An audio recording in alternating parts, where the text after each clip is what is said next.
A shakeup at Virginia Military Institute. The superintendent, retired Army General Benford P. III, turned in his resignation letter to school leaders today. Yeah, this comes just a week after Governor Northam ordered an investigation on the college's alleged ongoing structural racism. News 3 reporter Anastasia Bonsu has more from current and former cadets who say this is a step in the right direction.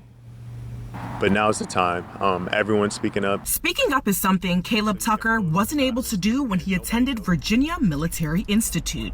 Plenty of times you see things of racism happen, you see these examples, and it's just swept under the rug. After a call to investigate ongoing structural racism at the college by Governor Ralph Northam, who is also a VMI graduate, and other state leaders, retired military general Benford P. is stepping down as the school superintendent of 17 years. He submitted this letter to the Board of Visitors. The surprise comes from the fact that something is actually being done. The Hampton native graduated in May with an applied mathematics degree. Tucker was a student athlete, so when he wasn't in the classroom, he was on the fields. Most black people that go to VMI are there for sports. Another thing he says black people at the college have are similar racial stories. I myself have seen myself been called the N-word multiple times. Tucker never addressed his concerns to leaders due to the fear of punishment. 10 demerits, 6 weeks of confinement, and 30 PTs. I believe that's what Will Bunton was facing. William Bunton is a current senior from Portsmouth and a football player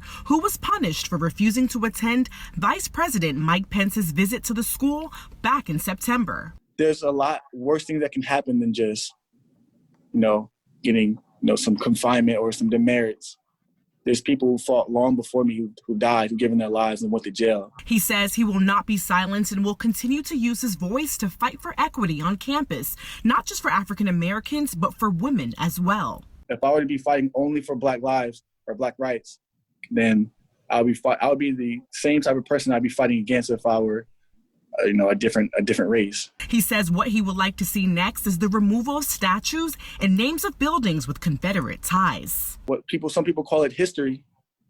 Other people see it as demeaning. Both men say they wish the best for General P, but his resignation is a start towards change.